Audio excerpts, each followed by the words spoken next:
Cette semaine, le Brésil devient une épine dans le pied plus en plus douloureuse pour Watchtower. Commençons.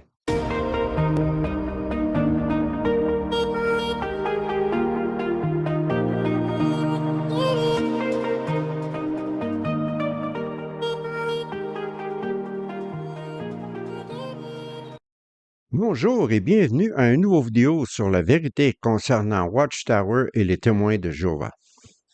Au Brésil, un avocat a réussi à faire quelque chose qu'aucun autre avocat n'a fait dans le monde entier depuis des décennies.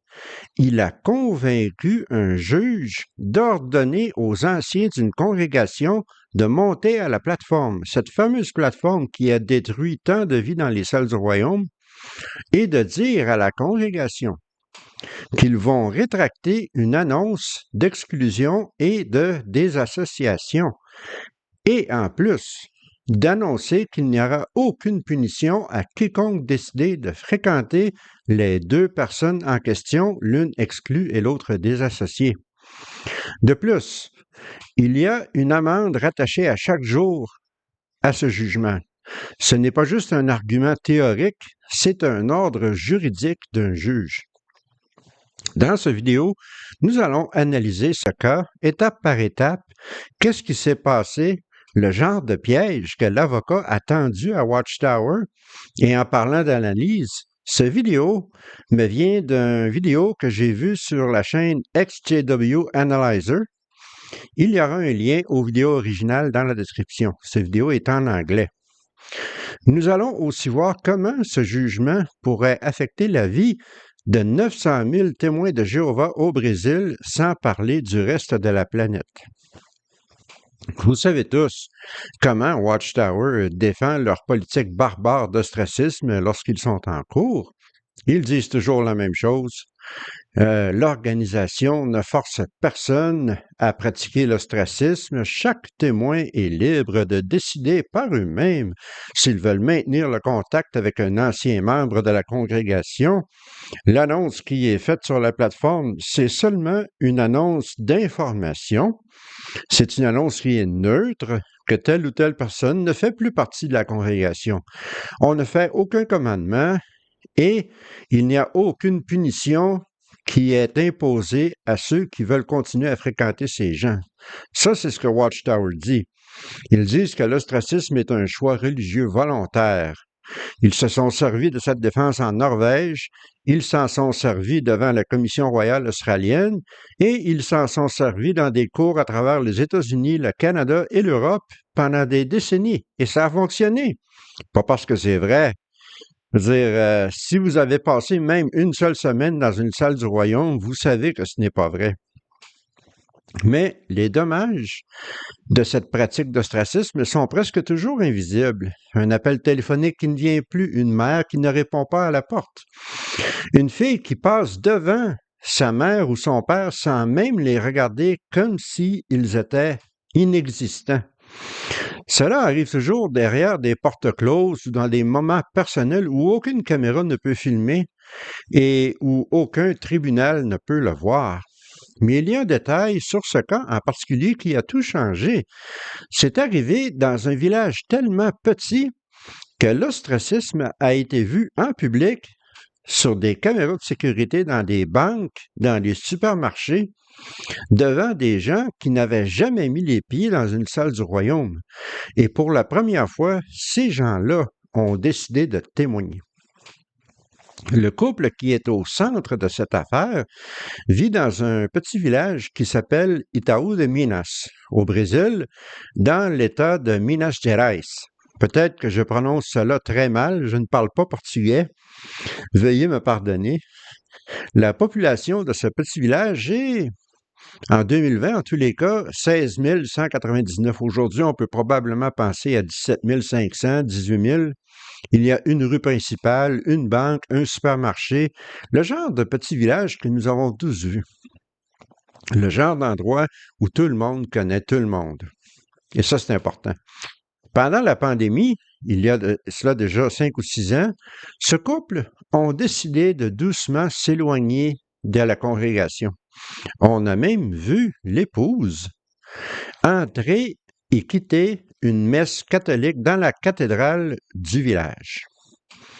Dans un petit village de cette grandeur-là, les nouvelles voyagent vite.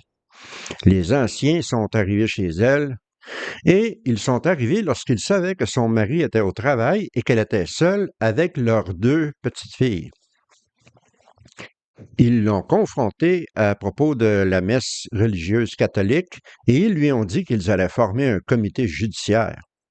Mais c'est là que ça devient intéressant. En utilisant un conseil qu'elle avait entendu sur une chaîne d'ex-témoins de Jéhovah au Brésil, et je fais une parenthèse ici pour dire à quel point les chaînes comme la mienne sont importantes pour les témoins de Jéhovah qui ont des doutes, elle a fait une demande formelle d'accès aux données au Bethel, au quartier général des témoins de Jéhovah au Brésil, pour avoir accès à toute l'information personnelle qu'ils avaient à son sujet.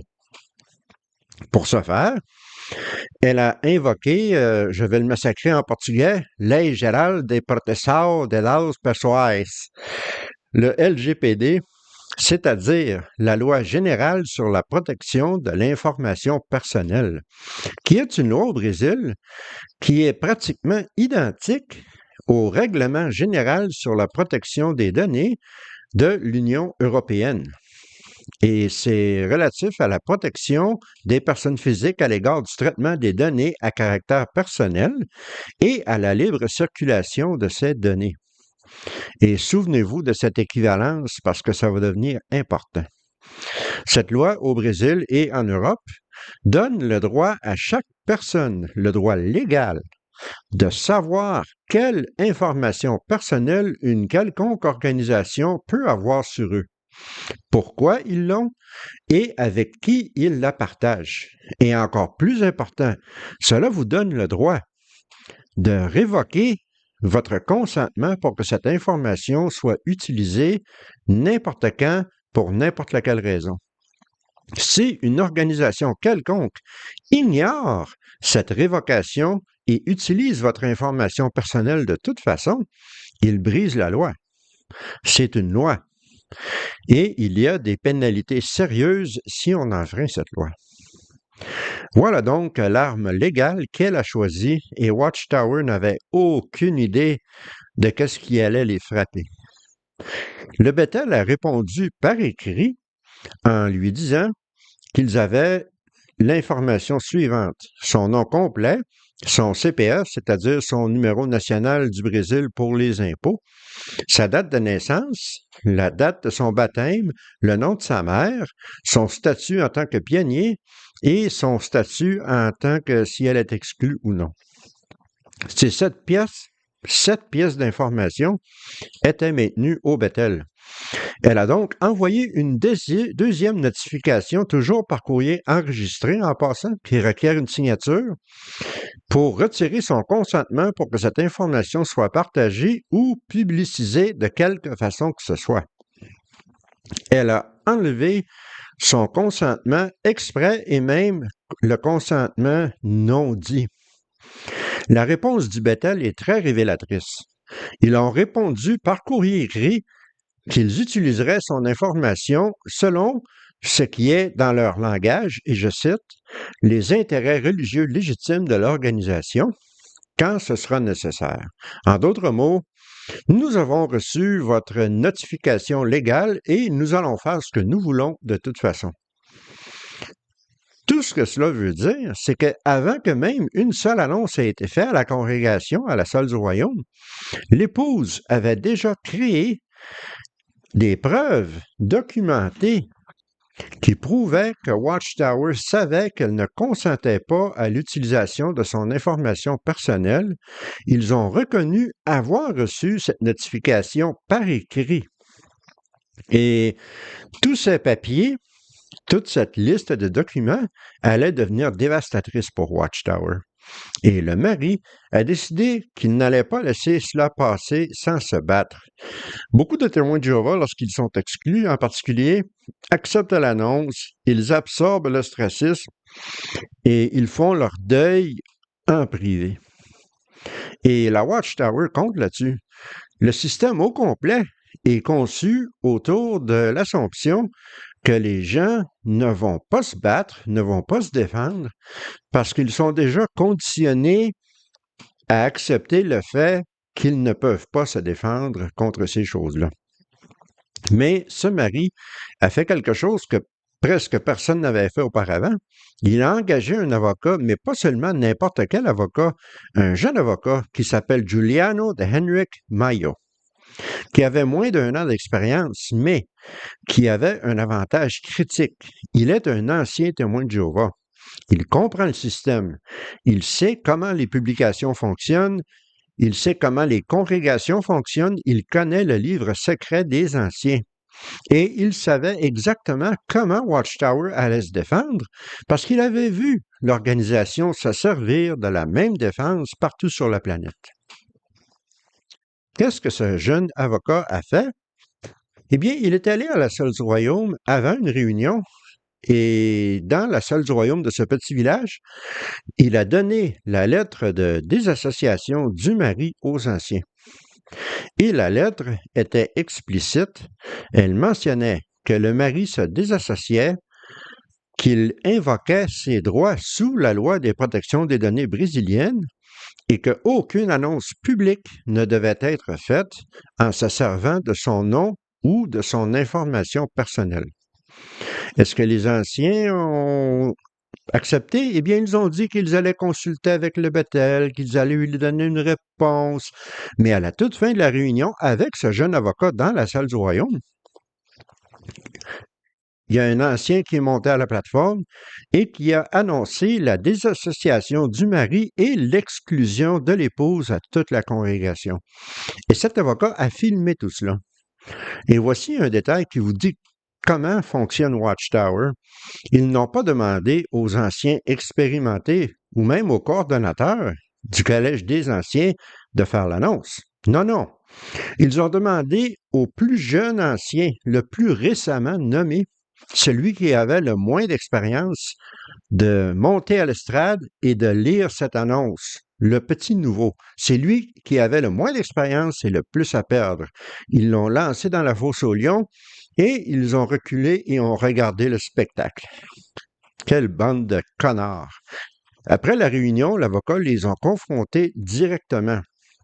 Il leur a dit qu'ils n'avaient aucune idée de ce qu'ils venaient de faire.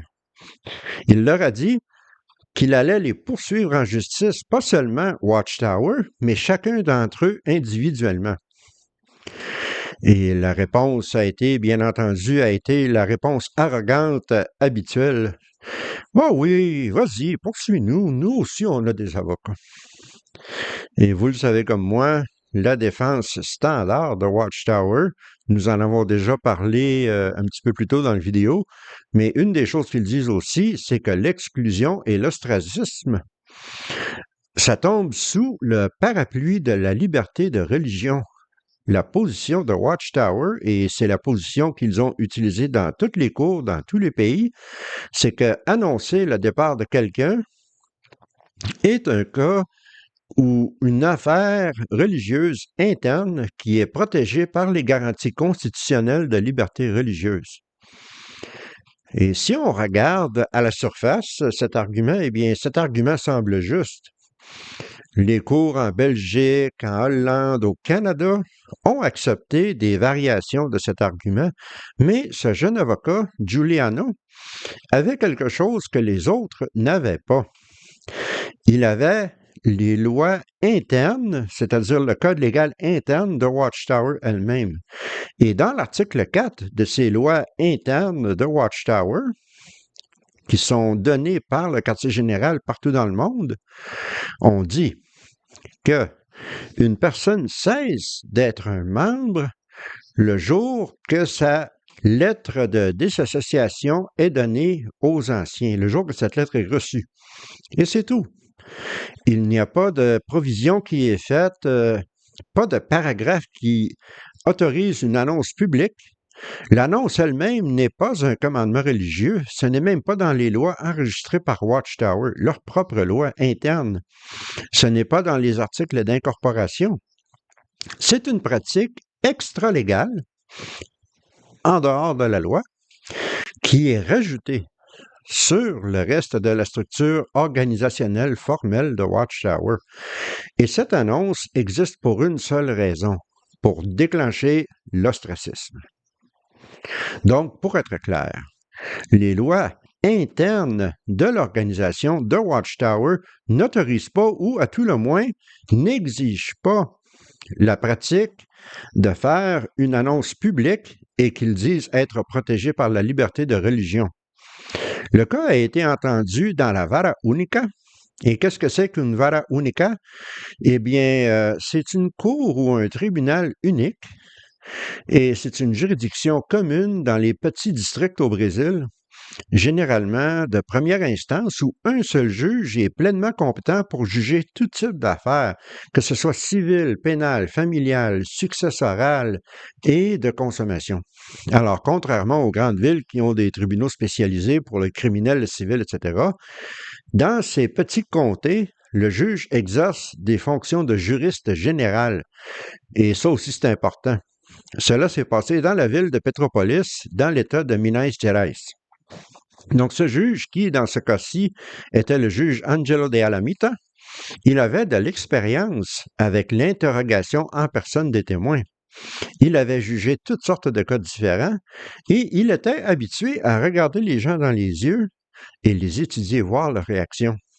Le juge a donc demandé à l'avocat Giuliano s'il voulait interroger les défendants, c'est-à-dire les anciens, et il a dit non, parce qu'il savait parfaitement bien qu'ils allaient ressortir les mêmes arguments qu'ils avaient ressortis partout dans le monde et qu'ils seraient forcés de les laisser raconter tous leurs mensonges en cours. Mais le juge, lui, avait d'autres idées. Il a pris une décision sur sa propre initiative. Il a dit qu'il voulait entendre les anciens. Il a regardé la liste des noms et il a appelé le plus jeune ancien, celui-là même qui avait lu l'annonce à la salle du royaume. Alors, ce jeune ancien est arrivé plein de confiance. Il a témoigné à propos de toutes sortes de choses, la beauté de l'organisation, l'amour de la confrérie, la liberté que tout le monde a dans les témoins de Jéhovah. Autrement dit, un paquet de mensonges, comme nous le savons tous. Et le juge l'a laissé aller. Il a posé quelques questions et l'ancien est devenu à l'aise. Il avait presque l'impression qu'il allait formuler un rendez-vous pour une nouvelle visite avec le juge. Mais le juge a posé une dernière question critique. Si j'étais témoin de Jéhovah et que je voulais quitter, qu'est-ce qui m'arriverait? Est-ce qu'il y a une punition pour quelqu'un qui continue à me fréquenter après que je sois parti? Et l'ancien, bien entendu, a répondu non, non, aucune punition.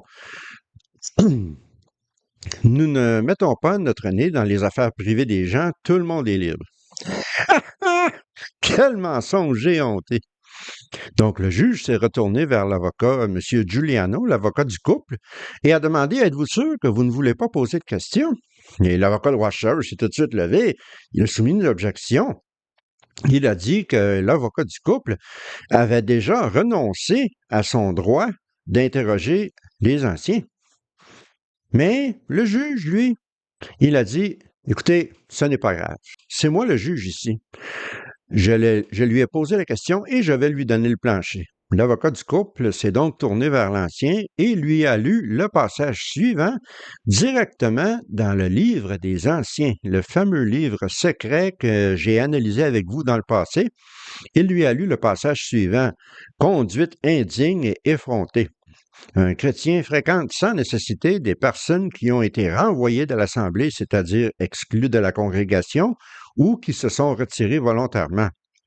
Il y a une différence entre simplement saluer une personne qui a été exclue de la congrégation ou qui s'est retirée volontairement, c'est-à-dire la nouvelle compréhension, la nouvelle lumière que nous avons eue récemment, que vous pouviez maintenant dire bonjour à une personne exclue seulement lorsqu'elle vient à la réunion ou pour l'inviter à une réunion, et c'est tout.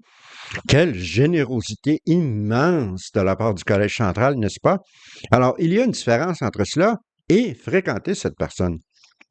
Si un chrétien fréquente volontairement et sans nécessiter une personne qui ne fait pas partie de sa famille et qui a été exclue de la congrégation ou qui s'est retirée volontairement. Il faut donner des conseils à ce chrétien. Si, après avoir reçu plusieurs fois des conseils, il persiste dans sa mauvaise conduite, c'est-à-dire la conduite indigne et effrontée, on devra former un comité judiciaire. Ah, comme c'est intéressant.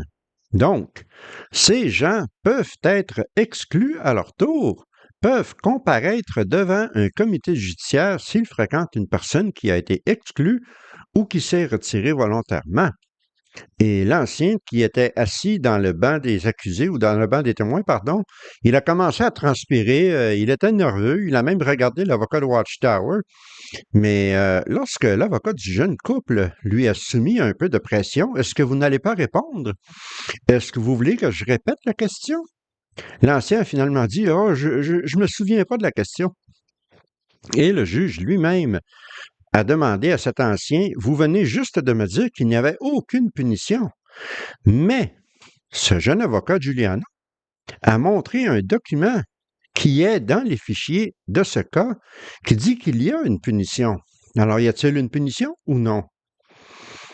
Et l'ancien a tout simplement refusé de répondre. Il ne savait pas quoi dire. Donc, le juge l'a excusé.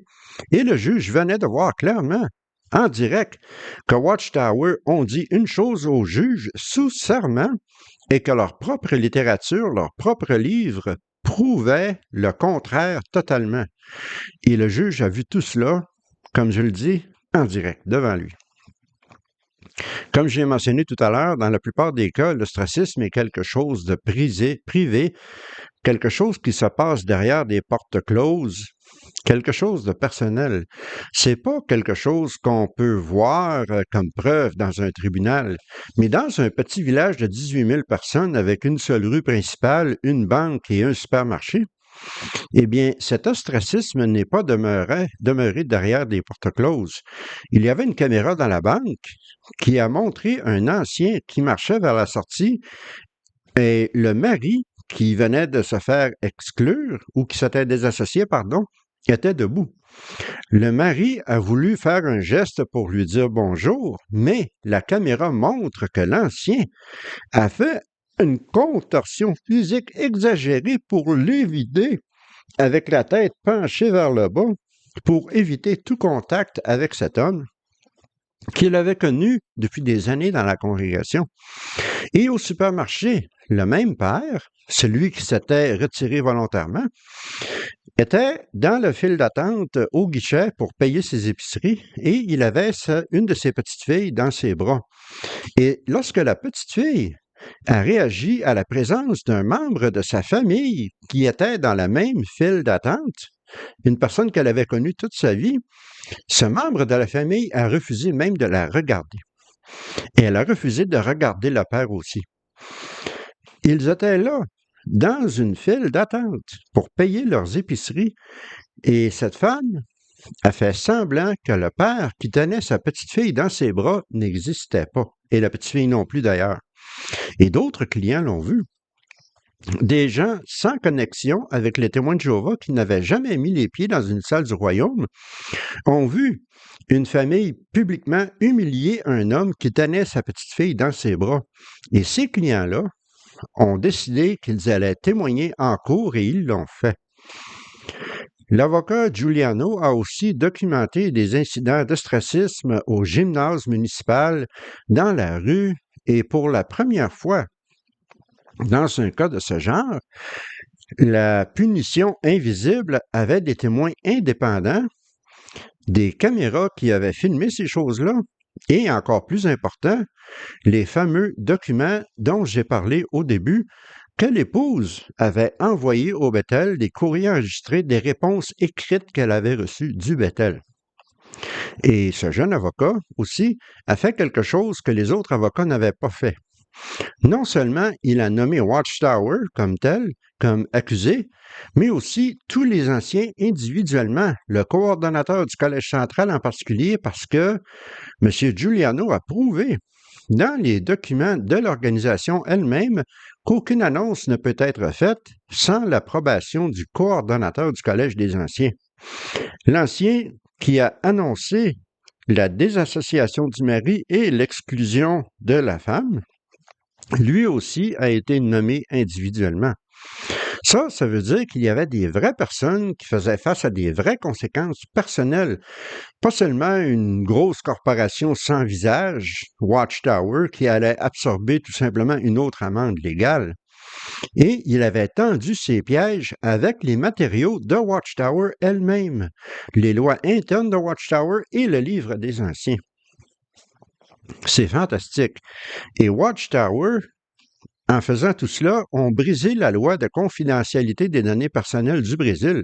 C'était pas seulement un argument religieux, là. C'était enfreigner la loi constitutionnelle du Brésil. Briser la constitution du Brésil, c'était beaucoup plus sérieux. Et voici l'offre que Watchtower ont fait au couple. C'est tellement ridicule. Écoutez bien cela. Ils ont dit, si vous renoncez à la poursuite, que vous soumettez une requête pour la réintégration à la congrégation, nous formerons un comité pour décider si nous vous acceptons. Alors, l'idée pour régler ce cas de la part de Watchtower, c'était d'offrir au couple le privilège d'être évalué pour être réintégré dans exactement le même système qui était en train de les détruire. Bien entendu, ils ont rejeté cette offre. Mais l'importance de tout cela, c'est que pratiquement tous les pays dans le monde, ou presque, avec quelques exceptions, ont des lois semblables sur la protection des données personnelles. Je l'ai montré tout à l'heure avec l'Union européenne. Cette loi couvre tous les pays de l'Union européenne. Il y en a une au Canada, il y en a une aux États-Unis et il y en a plusieurs autres dans toutes sortes de pays à travers le monde.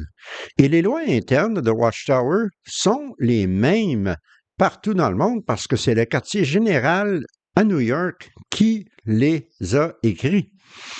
Et c'est là que ça devient intéressant parce que le mari a dit à son avocat, je ne veux pas d'argent, je ne veux pas de compensation financière. Par contre, il voulait quelque chose qu'aucune autre cour avait ordonné à la Watchtower de faire. Il voulait une rétractation de l'annonce. Il voulait que la même plateforme qui avait été utilisée pour déclencher son ostracisme soit utilisée pour dire à la congrégation que cet ostracisme était quelque chose de non chrétien et de mauvais. L'avocat a dit qu'il n'avait jamais vu une telle demande et il a dit au mari que c'était légalement possible, mais hautement improbable que le juge accepte cela. Le mari a dit « Ça ne me dérange pas, je veux qu'il retourne la dignité à mon nom et au nom de ma femme. » Donc, l'avocat de Giuliano a fait cette demande comme étant la requête primaire et c'est quand même réservé une demande de dommages monétaires ou de dédommagement financier comme deuxième option.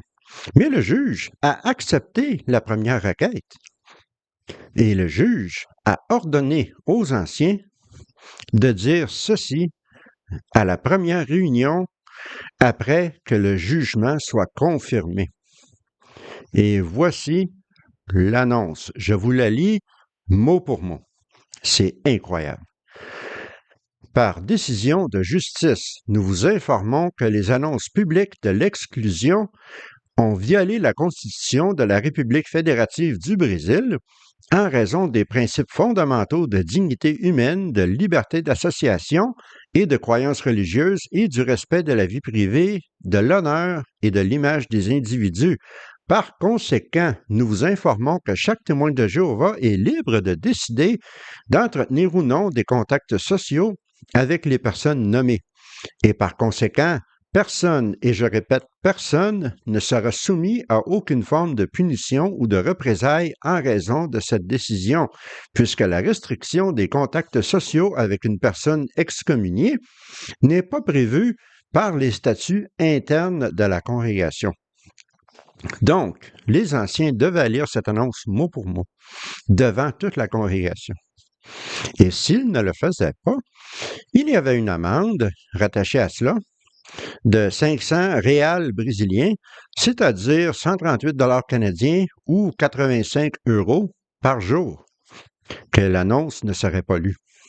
Ça n'a pas l'air d'un gros montant, mais vous le savez comme moi, les congrégations n'ont plus beaucoup de budget, car Watchtower se sont arrangés pour avoir tout leur argent, tout le surplus.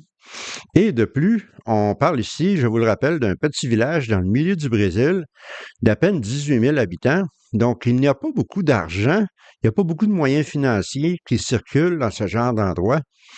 Donc, c'est tout de même un montant qui s'accumule rapidement à chaque jour que la congrégation ne respecte pas cette ordonnance de la Cour. Bien entendu, Watchtower ont fait appel de ce jugement. Il fallait s'y attendre, n'est-ce pas? Et la Cour d'appel entendra les arguments ce mois-ci, en avril 2026. Les deux parties vont présenter leur cas devant un panel de juges. L'avocat du couple, M. Giuliano, va donner ses arguments. Les avocats de Watchtower vont donner leurs arguments et la Cour décidera si le jugement initial, celui du premier juge, est valide. Malheureusement, ces procédés, cet appel sera fermé au public. Donc, nous ne pourrons pas savoir en direct chaque jour qu'est-ce qui se passe. Mais si la Cour d'appel maintient ce verdict, ça devient un précédent légal. Ça veut dire que n'importe quel ancien témoin de Jéhovah au Brésil qui a été obligé de subir cette annonce contre son gré peuvent poursuivre Watchtower et avec plus de 900 000 témoins de Jéhovah actifs au Brésil, ce n'est pas peu dire. Imaginez combien de gens se sont fait exclure au fil des ans. Est-ce que cela aura un effet dans le reste du monde? Eh bien, c'est le temps qui va le dire. M. Giuliano lui-même dit, avec la prudence d'un avocat, que les lois varient de pays en pays et au niveau brésilien, il pense que c'est possible, mais dans le reste du monde, il n'est pas certain. Par contre, voici qu'est-ce qu'on peut penser. En Norvège, lorsque le gouvernement de la Norvège a enlevé les subventions gouvernementales et l'enregistrement des témoins de Jéhovah à cause de leur pratique d'ostracisme, le Collège central a modifié leur politique d'ostracisme partout dans le monde. Bien entendu, c'était un petit ajustement, là, dire bonjour aux exclus quand ils viennent à la salle ou les contacter pour les inviter à une réunion, mais c'était tout de même un changement assez massif pour le témoin de Jéhovah ordinaire.